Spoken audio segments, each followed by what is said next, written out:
the photos fail to foreshadow the finish. Sunday I started crying, and I cried till Tuesday. I mean, it's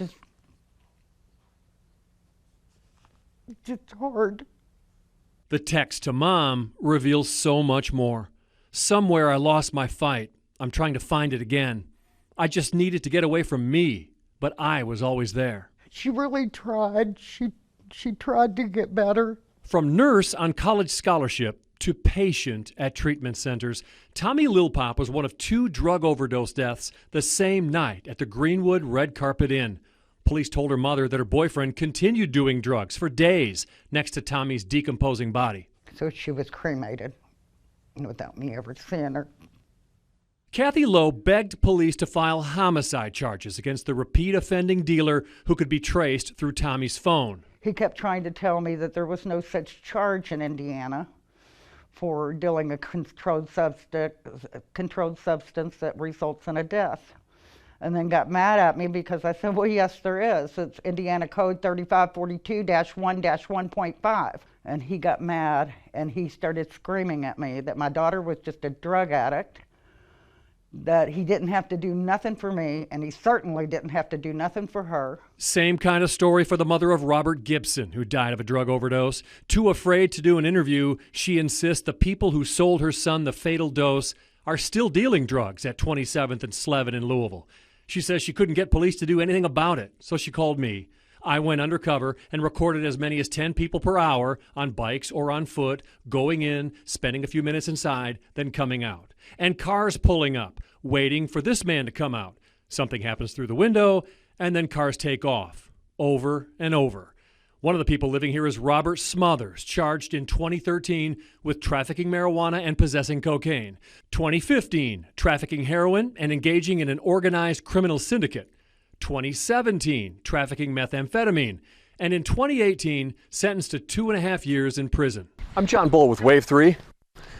Do you know a Robert Gibson? I went back to the house with a visible camera this time. I'm going to be honest with you, okay? Robbie was my friend. Looks like to me a bunch of drug addicts. I love here, Robbie. not anything okay? else. And it hurt me bad, okay?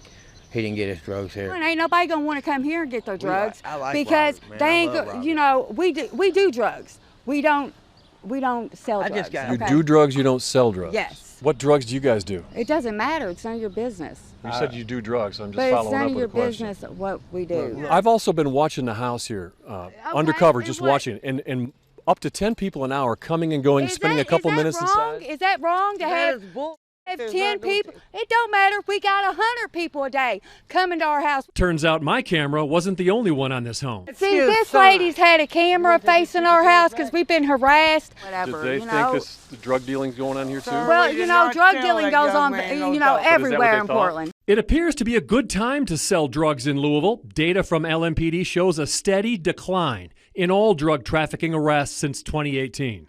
Cocaine, heroin, meth trafficking arrests, all plummeting each year. In fact, there hasn't been a first offense heroin dealing arrest for years. Have y'all ever thought about how the heroin and stuff gets down here?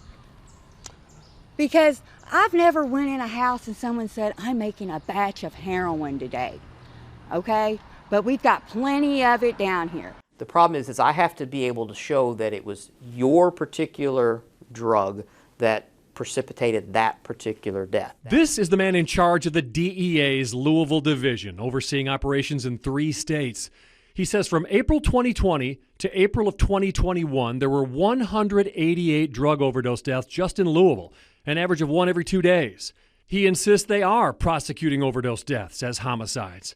Since 2017, the DEA's heroin investigation team has reviewed 435 overdose cases, initiating 27 investigations and prosecuting 46 people. Many of them, unfortunately, just the evidence isn't there. I mean, that's what it comes down to. These are criminal investigations and federal prosecutions. You have to have the evidence. It takes time to get it, and sometimes no matter what you do, it just isn't there. Back at 27th and Slevin, they think police and prosecutors have their priorities messed up. They told her. Arrest drug dealers, they give them life, and then the child molesters and all that, they get probation. You're allowed to rape kids, but don't sell drugs.